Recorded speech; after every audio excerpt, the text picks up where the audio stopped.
আসসালামু আলাইকুম ভিউয়ার্স। আজ সকালবেলা একটা কাজে নেমে পড়ছি। সকালবেলা হেঁটে আসলাম, আসার পরে ছাদে উঠছি।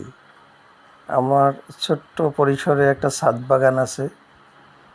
মোটামুটি অনেকগুলো গাছ লাগানো আছে, যেমন আম গাছ, তারপরে বিভিন্ন ফল ফলাদির গাছ, মালটার গাছ, কমলার গাছ, লেবুর গাছ এবং বিভিন্ন ফল ফুল, এগুলো অনেক লাগা আছে। তার মধ্যে আজকে এই যে একটা করলার গাছ লাগাইছিলাম, এই গাছটা খুব সুন্দর হয়েছে এবং এখান থেকে করলা হয়।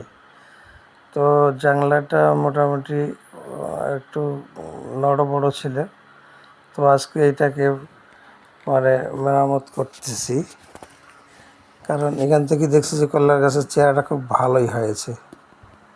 তো যাই হোক, এই যে গুনা দিয়ে পেঁচায় পেঁচায় এই যে বিভিন্ন খাঁটি লাগাই দিচ্ছি, যাতে সুন্দর হয় দেখতে, কারণ অসুন্দর জিনিস আমার ভালো লাগে না, আর ছাদের মধ্যে তো নাই।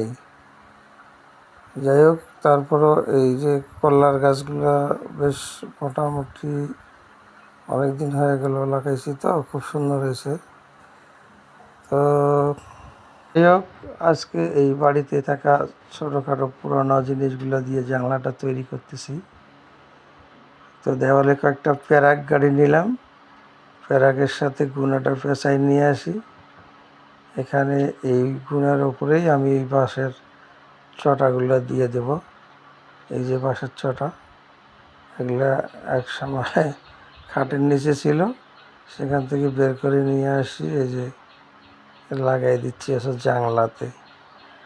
যাই হোক, এটার উপর এখন এই যে কল্লার জানলাগুলো, কল্লার লতাগুলো থাকবে, তাতে বেশ সুন্দর হবে, আর কল্লাগুলো নিচে ঝুলে ঝুলে থাকবে, দেখতেও বেশ ভালো লাগবে। আর এই এলোমেলো আগে ছিল এলোমেলো কাঁঠালের ডাল, এই ডাল সেই ডাল দিয়ে রেখে দিয়েছিলাম, তো ওগুলো বেশ ভালো লাগছে না, তাই এগুলোকে বাদ দিয়ে আজকে নতুন করে আবার দেওয়া শুরু করলাম, যাতে সুন্দর হয় এবং জিনিসটা দেখতেও ভালো লাগে এবং গাছগুলো যেন ভালোভাবে বেড়ে উঠতে পারে।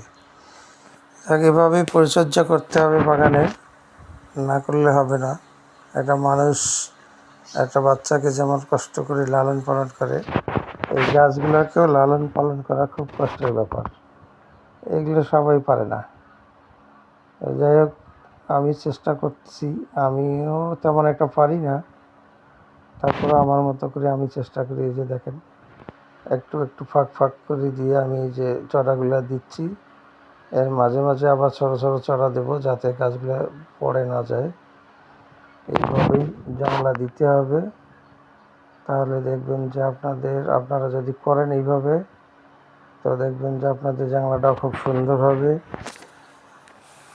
যাই হোক, যদি সবাই ছোটোখাটো পরিসরে এরকম করি, সবজি বাগান করি বা সবজি লাগাই, তো বেশ মোটামুটি আমাদের নিজেদের খাওয়াটা হয়ে যাবে এক সন্ধ্যার বা দুই সন্ধ্যার।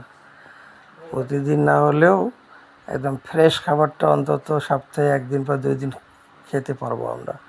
কোনো বিষ নাই, কোনো সার নাই, কোনো রাসায়নিক দ্রব্য নাই, একদম ফ্রেশ। আমি গোবর সার দিয়ে লাগাই দিই এবং কোনো স্প্রে করি না, বিষ স্প্রে করি না। এখানে শুধু ওই যে পেঁয়াজের পাতা পচাই পচাই ওগুলো পানি বের করি, ওই পানিগুলো স্প্রে করে দিই মাঝে মাঝে, যার কারণে আমার সবজিগুলো খুব ভালো ভালো হয়।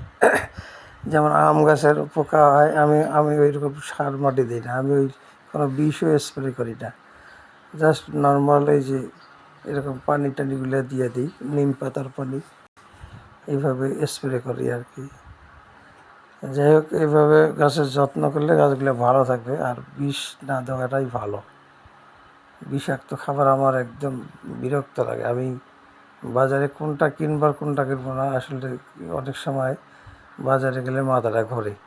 এত সুন্দর সুন্দর সবজি, আসলে ওই যত সুন্দর তত বিষ, যত ভেকা টেরা কুজা তত বিষ কম, কারণ ওটাতে বিষ পড়ছে কম, ওটা ভেকা হয়ে গেছে।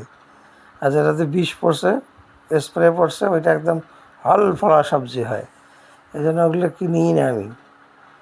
বাজারে আসলে বিষ এত পরিমাণের, এই যে দেখেন আমি স্প্রে করতেছি, এগুলো হলো সব পেঁয়াজের পাতার রস আর এই এগুলো স্প্রে করলেই যথেষ্ট, আর বিষ বা কোনো স্প্রে লাগে না। এভাবে সবাই যদি আমরা বিষমুক্ত সবজি করতে পারি তাহলে হয়তো আমাদের স্বাস্থ্য ঝুঁকিটা অনেকটা কমে যাবে।